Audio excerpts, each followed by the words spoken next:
namozga o'zimiz bedana tuxumini yeymiz, lekin po'chog'ini tashlab yuboramiz. Aynan kalsiy shu po'chog'ida. Bedananing tuxumini, po'chog'ini tashlab yuborishga shoshilmang.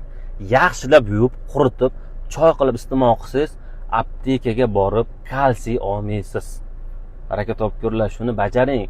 Yoshi kattalar, 40 yoshdan oshganlar sizga kalsiy yetishmovchilik deyaptimi? Oyoq qo'lingiz qarsildoq bo'lib qolganmi?